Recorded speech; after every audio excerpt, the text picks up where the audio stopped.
Hey, what's going on, everyone? Welcome back to Invisible Strength Podcast. I'm Chris Burton here. I'm joined always by Karen Wagner. Karen, how you doing? I'm doing really well. Thank you, Chris. I'm excited to be here. I'm excited to be here as well.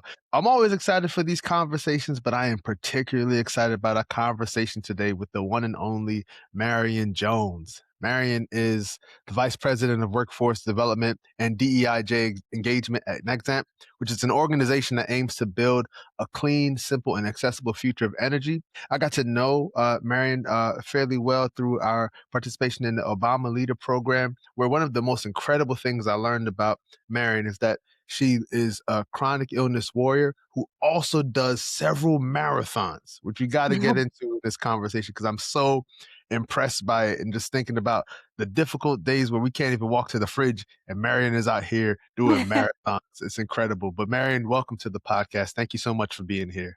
Yeah, thanks, Chris. Thanks, Karen. Thanks for having me. Excited to be here to be in conversation with you. And again, as I've shared, thank you for providing this sort of platform to amplify the work and the lived experiences of those who fight daily with chronic illnesses and rare diseases. Absolutely. Um, Talk to us a bit about yourself and your life in this journey you have with autoimmune conditions. Yeah, so I know you shared earlier that I'm a professional, a working professional, overseeing workforce development and DEI justice for one of the largest solar developers in the nation. And in addition to that, I am a full time patient. So I live with NMO, neuromyelitis optica, which is a rare disease that impacts the central nervous system, the brain, and the spinal cord. When I talk to people about NMO, I often introduce it as a cousin to MS, multiple sclerosis, because Mhm, people are familiar with multiple sclerosis. So, our diseases, a lot of the symptoms present the same, mhm. and oftentimes, people who have NMO are first misdiagnosed with MS. So that's Um, the connection there. But I was diagnosed with NMO during the height of COVID in November of 2020. Goodness. And yeah, my whole life came to a screeching halt. And it's been an interesting roller coaster of a journey. And now, I just try to take the experience that I've gone through, the experiences, and use them to inspire other people Mhm. to uh, spread awareness about rare diseases, and to share my journey to help uplift and amplify, and take advantage of opportunities to come and talk to people like you about the disease, to answer questions, to do deep diving, because people are like, what is NMO? I've never heard of that. Right. And I'm just like, yeah, that was me in 2020. well, NMO was certainly new to me, so I'm definitely interested in learning more about it and your experiences with it. But first, I cannot imagine going through just that health journey and that diagnosis at the height of a global pandemic. Can you Right. walk us through what that was like? Yeah, so it was interesting because at the time I was working from home, just because most of us were, kind of on lockdown. And I had just been nursing this headache that I had, just a random headache that came on, that felt like a migraine. I had no history of migraines. And probably about after 8 weeks of trying to self medicate, a friend of mine said, I think you need to go into the ER to get it checked, particularly because it had started as a headache in the back, the back right side of my head, and then it started to migrate down into my neck. And so we thought, okay, something's off. So I went into the hospital. Initially, I was just prescribed muscle relaxers because they said, hey, you seem relatively healthy. I had just gotten into running. I was running 5Ks, mostly a Mhm. 5K every week, and then, competitively, and then like 3 to 4 5Ks during the week to train for that competitive 5K. And so I had been doing that for like 35. I think I did like 35 5Ks in like 35 weeks or something like that. Woo! And so they Wow. said, you're fine. Do you have a history of migraines? And I said, no history. They said, okay, we'll give you these muscle relaxers. And they sent me home. Yeah. I particularly just remember this time because it was around the time of the when George Floyd was murdered.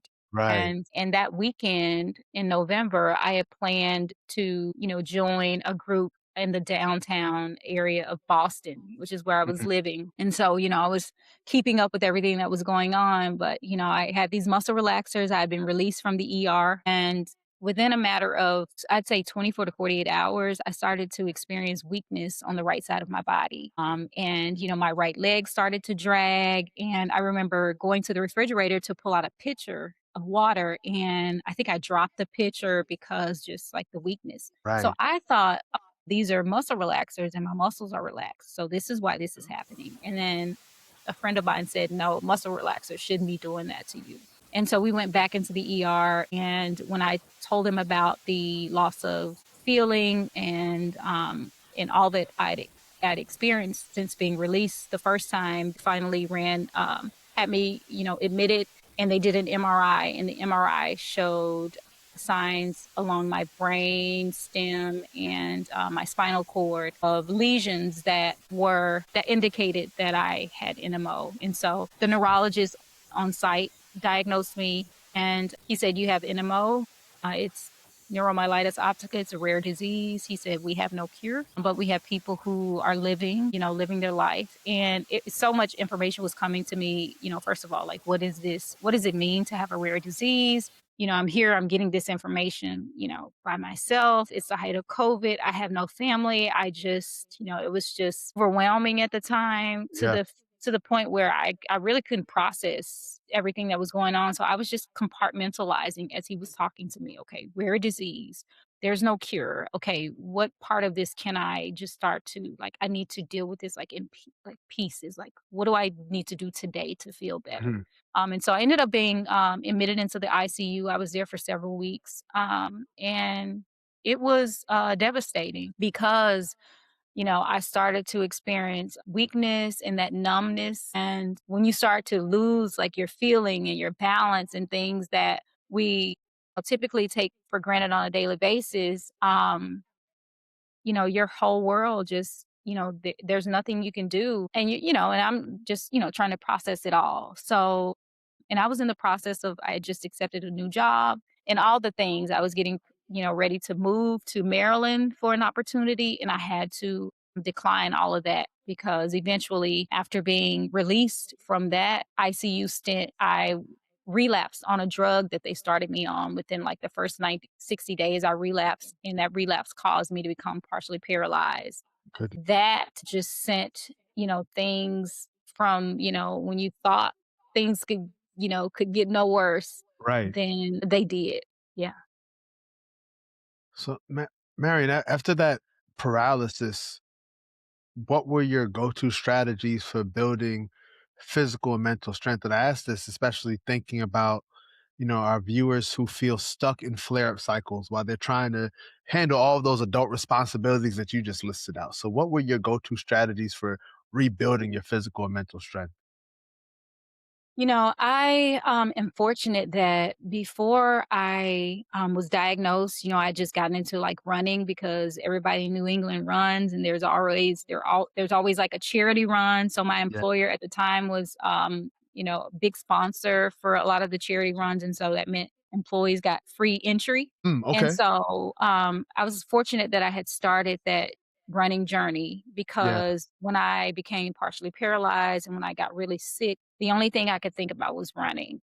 I just wanted to, it wasn't about walking again. I was like, I have to figure out how to get back to running again. Mhm. And, I think I was just laser focused on that. Like, I wasn't, people talk about all the time when you're diagnosed with, rare diseases or any disease or your life changes dramatically, the things that you have to grieve. They say, Right. you grieve the life that you had before, you grieve this. And my go to wasn't grieving.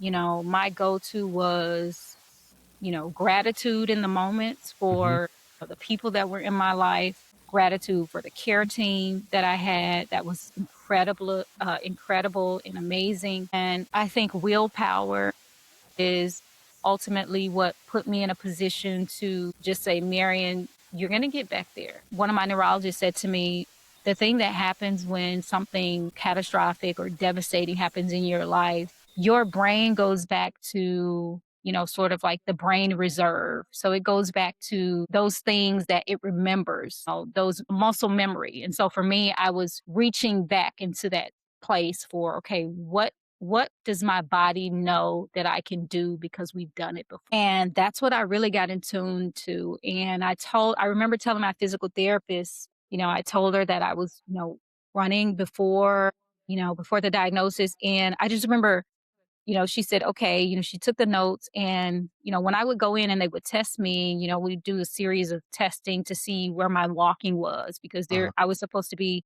for my age, I was supposed to be able to hit certain, numbers. sure. And I wasn't quite hitting those numbers, but I just kept telling my physical therapist that, but I'm trying to get back to running. I wasn't even focused on the walking numbers. Con And one day I went to physical therapy and my physical therapist said, today we're going to put you on the treadmill and we're going to run. And I looked around like, does she have the wrong charts? Because, at that time my body was still, when I would lean down, I would feel these vibration, like Oh, everything was vibrating around me. And that was because I had the lesions along my spinal cord. oh So there my was so much goodness. like nerve damage there. And I was thinking, if I try and run, I'm going to damage something. I just felt that way. And so she said, we're going to get on the treadmill and we're just going to run for 30 seconds. And I said, I didn't say anything, but I was thinking to myself, I don't know how I'm going to do this. But I got on the treadmill and I ran for 30 seconds. And that was the start of me running again. And so people always ask me, like, how did you get into marathons? And, I'd never run a marathon prior to being diagnosed. And I said, my marathon journey started after I was diagnosed, and it started with me running 30 seconds. And that 30 seconds eventually became a minute because, after physical therapy, I would say, okay, let me go outside on the running trail and try to do a minute. And I would try and do it. And it would be, I would stumble. It was like, a kid, removing the training wheels because your Yeah. body is learning how to do something over again. And, but you just keep at it. And it's just a consistency. And you're delicate with your body at that point, obviously, because so much trauma has happened. But that's initially how I got out there and I got going again. Wow. That's a classic phrase that a journey of 1,000 miles begins with a single step, but you're Yeah. talking about a lifestyle of running marathons begins with a 30-second run on a treadmill. That's Yeah. really inspiring. Thank you for that. You're welcome. Incredible transformation.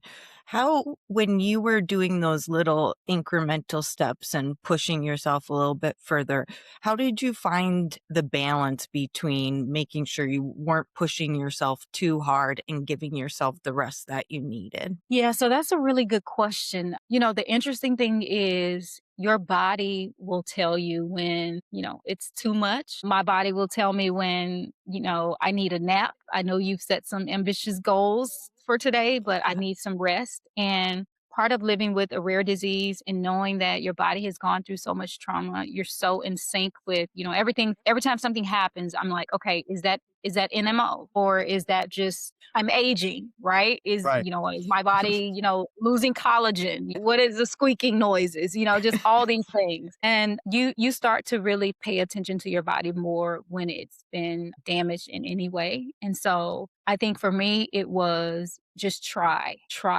to run a minute and see if after trying that minute something happens where it's like, okay, I just have to pause or stop. And I would try that minute and I would get through it, and I know what tired feels like from just running, Mhm. what just, hey, you've had a long day, so you're tired, but you need to push through. And so it's just really understanding your body and understanding your limitations and being able to listen to your body because there were times when I initially started training for that very first marathon where, I would have like this rigorous marathon training plan that I downloaded from the internet, right? And it's, Yeah, whoever created that did a great job, but they weren't saying, hey, this is created for someone with a rare disease, Of right? course. Or this is created for someone with chronic illness. And so I had to realize that you are following a plan for a body type that is probably not your own, Mhm. traditionally. And so I had to modify as needed. So some days I get off of work and I'd be exhausted, but I needed to get a run in and I would just negotiate with myself and say, hey, if you get this nap in today, You got to commit tomorrow to get the fuel that you need, etc., so that you can get 3 miles in, you know? Mhm. And so it's just a give and take. And that's really, what the journey is about.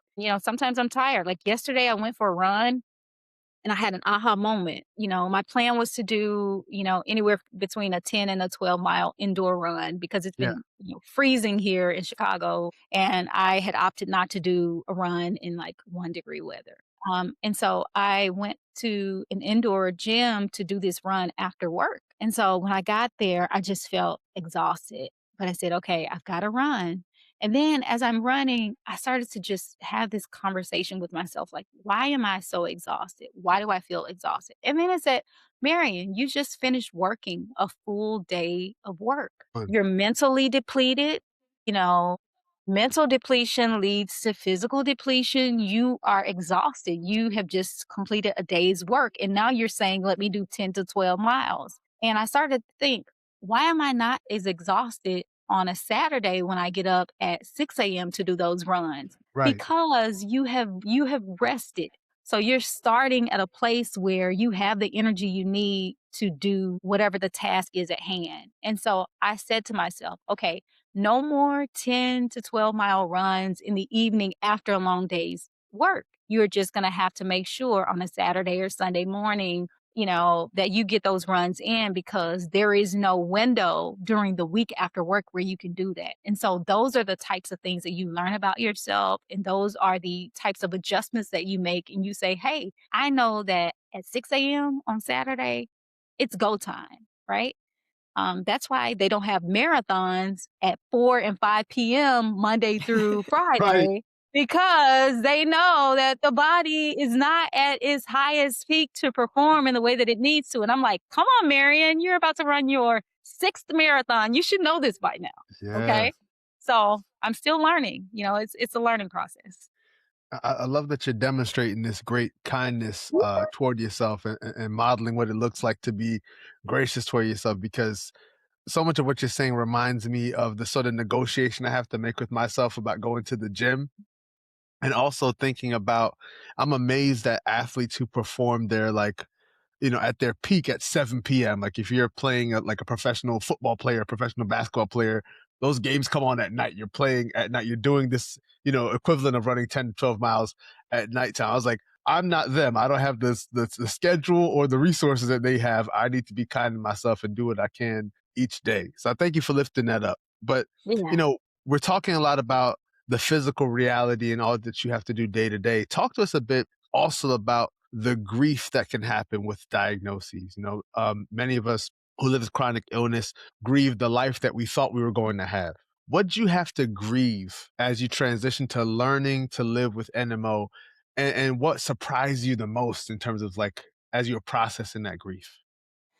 Yeah, the grief and what they have lost as a result, what's different as a result. What Yeah. I will say is I have had to say life looks different. It's gonna look a lot different than what I had anticipated. And, a lot of things have changed. But what I will say is the things that have shifted that I've had to look at a lot differently, I am so grateful for what's happened in the place of those things. And so I think for me, where a lot of my energy goes is just reversing grief to gratitude. I can't emphasize that enough because I am a very faith-based person.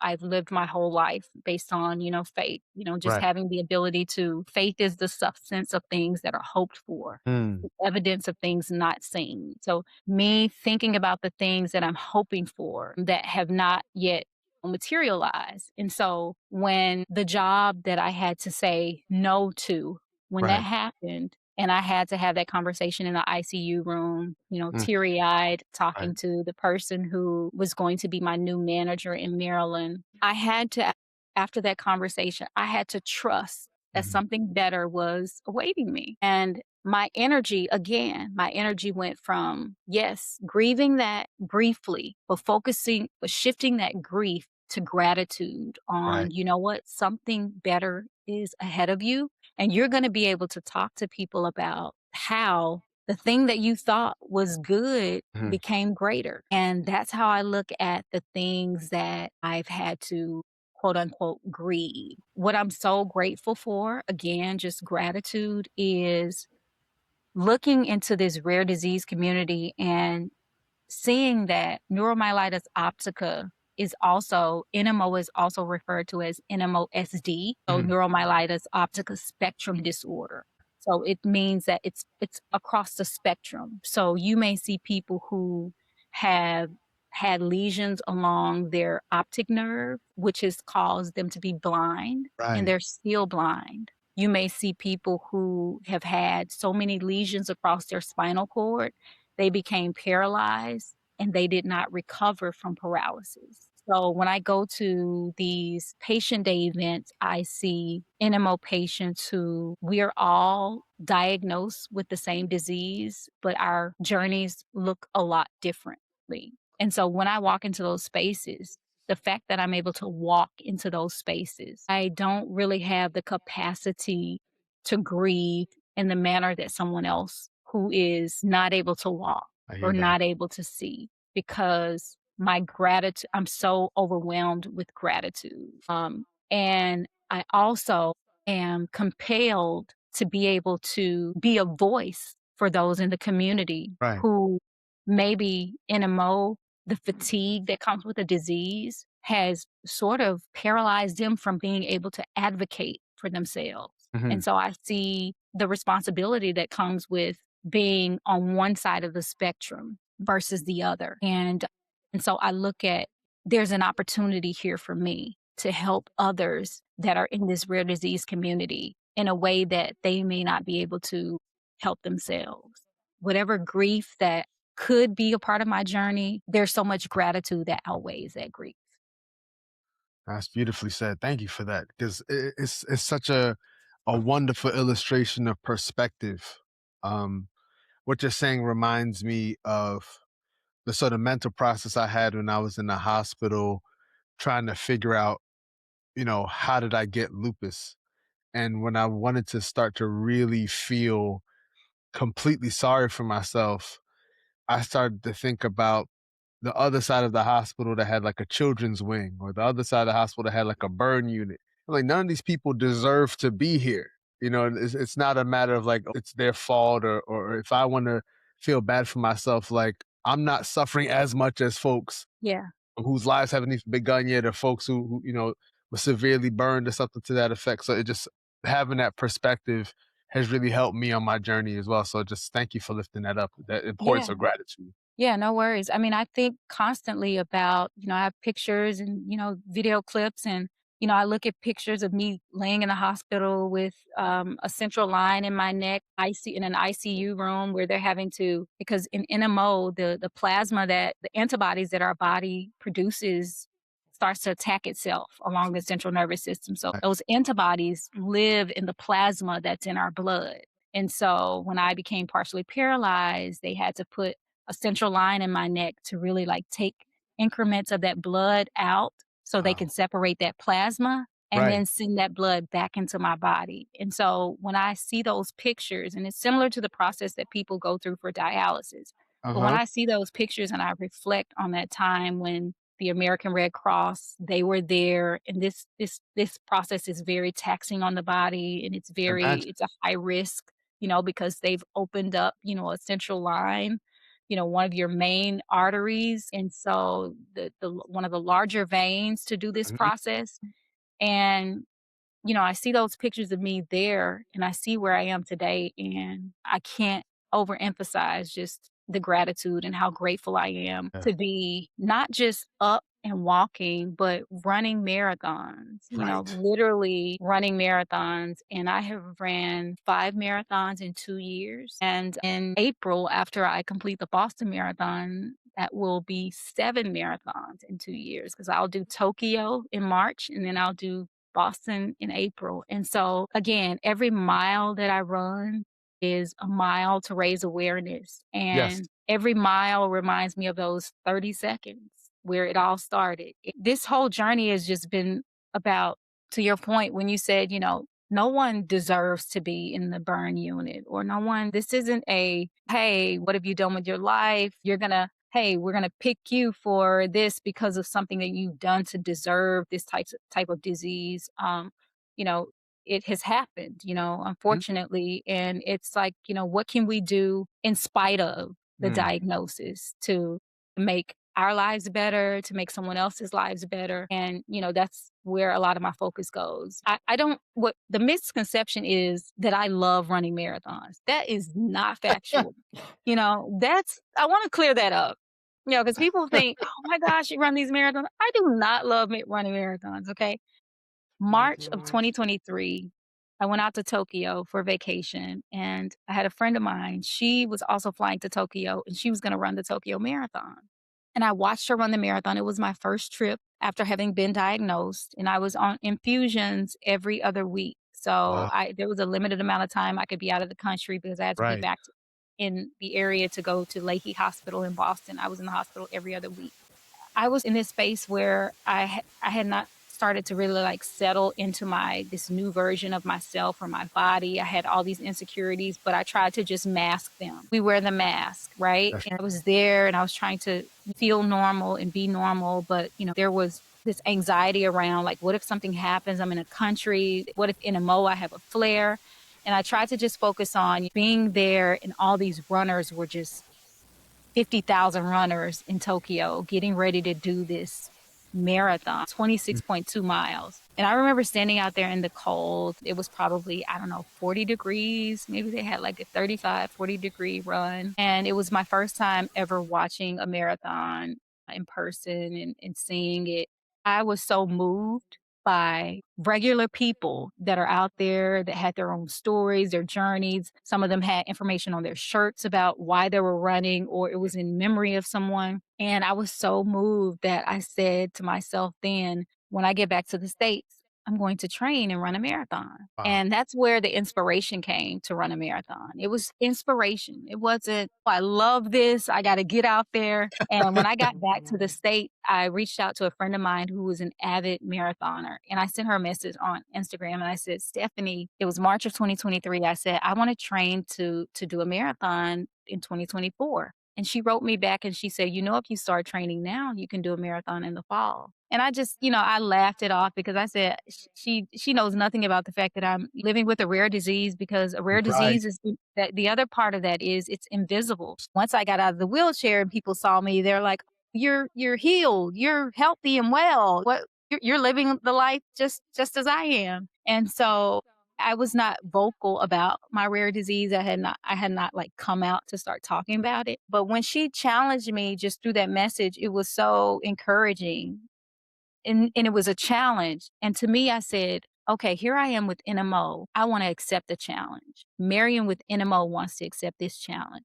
And I started training. I printed out a marathon training plan from Google, and I used that to prep. And that was March of 2023. In November of 2023, I ran the New York Marathon. That was my first marathon. That is incredible. Yeah, and it speaks to the people that you have in your life, because Well. sometimes people will speak life into you. They will encourage Mhm. you at your lowest moments. And Stephanie had no idea just how her words spoke to me. And when she said, "You can run it by the fall," I sort of like, I kept going back to that message, and I would read it and I'm just like, why would she send this to me saying I could run a marathon by the fall? And I started to believe what she told me. Stephanie is an avid marathoner. She said, "If you train now, you can run a marathon by the fall. Let's give it a try." Yeah, and so it was. Marion, that is an incredible transformation and journey, talking about being in the hospital and now you're going up for 6 marathons. Were there any periods of self-doubt? You had mentioned insecurities earlier, or were you just so purposeful about wanting to do it that it was singular focus? Yeah, I think, the mind is a powerful thing. Even marathon training is, it's so mental. It's such a mental Yeah. thing, right? It's sort of like mind versus everything. And that's just, how most things are in life. If you say, "Oh, I want to, go for this job," and If you go into that interview thinking, "Oh, I'm not qualified for it, I'm not gonna be the perfect candidate," you're probably not gonna do as well as you could have in that interview, right? Right. But if you go into that interview saying, "Hey, I've got some work experience, I'm a great learner. The areas that I'm not so great at, I can learn and I can." It's just mental. And so for me, thinking about the marathon, I didn't think about, oh my gosh, this is like a 26.2-mile thing. I said, okay, I got back, I made it back to the States from Tokyo, and I said, I've got to get out there and I've got to start with 30 seconds and I've got to build upon that. And so my 30 seconds, I looked at the training plan. The training plan said, okay, we've got to get up to 3 miles. My focus was, we've got to get you focused enough, running consistently to get to 3 miles. And then when you get to that milestone, then you focus on the next milestone. It's not that you go out there and you say, I'm about to run 26.2 miles. Because if that was the case, we would not be having this conversation, right? But Right. when you go out there and you take it in small increments and you say, this is a journey that I'm going on this journey with my body and I'm training myself to do this thing. We know what training means. Training is starting with small steps and building upon those steps. And that's how it was for the marathon. It was just getting out there, getting those runs in, getting your body used to that conditioning and that training and that discipline, because that's what Mhm. it's about. On the days when you don't want to go out there and your friends send that group chat and say, we're going to a rooftop brunch after work on Saturday, or we're doing whatever, summertime shy is really a thing. Everything is going on here, Yeah. and you just have to respond. I cannot make it because I got to get my run in. And that sort of discipline is the discipline that's needed and necessary to get you across the finish line. No doubt. You are writing a book that's coming out later this year. Yeah. What parts of your story felt most important to share in this time? I'm so excited about this book that I'm writing. This has been something that I have wanted to do for well over a decade. I've started and stopped and started and stopped. And actually, before I was diagnosed, I was in a book writing program where I had started to write the book. And it's interesting because after I was diagnosed, I started the entire process over because life was different. I had changed. The way I viewed life had changed. There had been some major pivots that I had made. And so, what was important for me to share was for people to see and learn about all of Marion, the other Marion Jones, right? The Okay. Marion Jones, the version of myself that I was prior to being diagnosed, who I am at my core, and the things that part of me, the core, the foundational Marion Jones, the faith driven Marion Jones, that is what got me through the other Marion Jones, right? It's a lot of just me versus me in that story. You Mm. learn about my upbringing, growing up in Mississippi. You learn about the village that raised me. I have a unique non-traditional upbringing, and you learn about the people that were in my life that helped shape me. You learn about how I have carried the torch that passed on to me, and how my life is much about paying it forward because I have been such a recipient of some of the most incredible people to ever walk this earth. Their encouragement, their wisdom, their guidance, their love that they imparted upon me during some of the chapters in my life where I really needed it the most. So Mhm. you get to see that and learn about that side of me. And then you learn about just where life took me. And Mm. obviously there's a piece on being diagnosed, and I deep dive into that. And there's, really colorful details about that period. And obviously during the pandemic, but also just the piece about even, the nurses, people that are in the healthcare field that are so passionate about what they do. I remember one day um, after my relapse and I started to lose feeling on one side of my body, I could almost like feel my left side just leaving me. And I got up the next day and I could not walk to the restroom. And I remember I'm one of those people that's, the strong person, the strong friend. I check on everybody. I try and hold it together. And I remember I had, suppressed my feelings for so long, and I was trying to compartmentalize, and everything was happening, and I had not just, allowed my body to cry, Yeah. just feel what was happening emotionally. And there were 2 ladies in the room with me, nurses, and I remember as I was attempting to get out of the bed, they came over. One got my left side and one got the right side, and I was just trying to hold in the tears, but I could not because it was so there was just like this pot of tears that I had just Mm. been holding inside. And they said to me, you are okay. We are gonna take care of you. Like, we've got you." They Mhm. spoke to me like, "You're our sister. Like, we've got you." And they don't even know the power of just those words in that moment, to not have family, but to feel like you have family right there to the left and to the right of you. And, I talk about that in the book. I talk about, for the patient, for the people that are diagnosed or newly diagnosed and are wondering, like, what is life going to look like? Right. I shed some light on those things. I talk about the patient, the patient doctor relationship. I'm going to have my neurologist is going to shed some light, and we got an interview with my current neurologist and the neurologist that cared for me when I was in Boston. And so I'm just, and then I'll talk about my advocacy that I'm doing and my hopes for what's ahead. So I'm really excited about this book. It is my baby, but more than that, I am looking forward to the ability to give it to others, Right. because the greatest thing you can do with something that you've been gifted, that has transformed your life, which is everything that this book is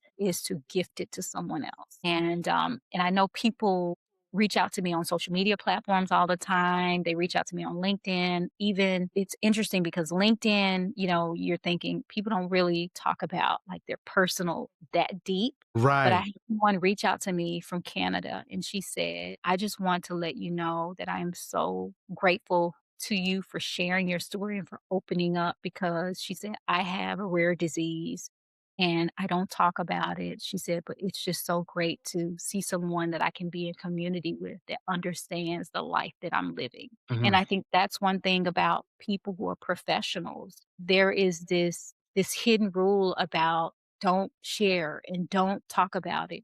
And what I have found that doing quite the opposite has been so liberating. And it's not everybody's going to be at the comfort level where they share, but I'm just grateful that I have been able to be at that level, because I can show people that, yes, you can live with a chronic disease. You can still be in a leadership position at a company and do exceptionally well. Those two things can coexist. I hope that my book is an encouragement to Mhm. the masses. I'm sure it'll be full of phenomenal insights. Your journey and experiences are remarkable. Marion, for people who want to check out the book, who won't DM you personally, can you share where we can check that out? And then if people want to look you up on socials, where we can find you? Yeah, so I have a website. One of the things that's interesting that we hadn't really deep dive on is I share a name with a former Olympian track star, Marion Yes. Jones. Ooh. And so there's often this mix up.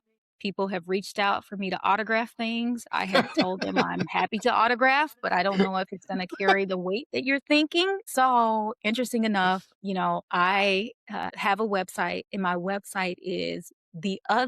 website is themarionjones.com. So I love it. TheMarion Jones.com, themarionjones.com. And if you type in marionjones.com, you will see the track star, the former Right. Olympian. That even though AI has gotten us mixed up and AI has given her a rare disease, Oh, no. and a couple of outlets have published a story about her having NMO. She does not have NMO. I have NMO. Not that I'm excited to claim it, but hey, it is what it is. But yeah, so my website is themarionjones.com. I share all the things, and I'm in the works of adding more information there. And on LinkedIn, you can find me, Marion Jones. I have a master's in public administration, so I think there's an MPA after my name, Oh, but Marion Jones on LinkedIn as well. And then my Instagram is the other MJ. So underscore the other MJ for Instagram. And Yeah, so this those is are my platforms. In terms of the book, you can actually, when you are on my website, if you go to one of the, I think it's maybe at the top, one of the tabs, you can actually uh, join our mailing list to learn more about the book release date and to also be one of the first to get information about the book release and how you can purchase it. Mary. I was thinking we got to get you and the other Marion Jones to meet somehow. And then even with MJ, I was like, there's a couple of the famous MJs too. There's a lot of Yes. traffic with your names. Yeah, I would love. I've been trying for a while, but I would love to be able to get the other MJ to for us to sit down and connect. I think you and Karen could pull it off. If Yeah, anybody could get Marion Jones, the other Marion Jones, the other Marion Jones, that's right. to join the stage with us, this platform, it'd probably be you. Yeah, No, but we got we gotta kind of have a meeting of the minds on that. Yeah. 100%. We'll send her a special request. That's right. Marion, Yes. thank you so much for being here and being so open and honest about your story and experiences. Like I said before, you just have an incredible journey and you're an incredible person. Thank you. Yeah, thank you so much. One other thing I do want to shout out the Samira Foundation.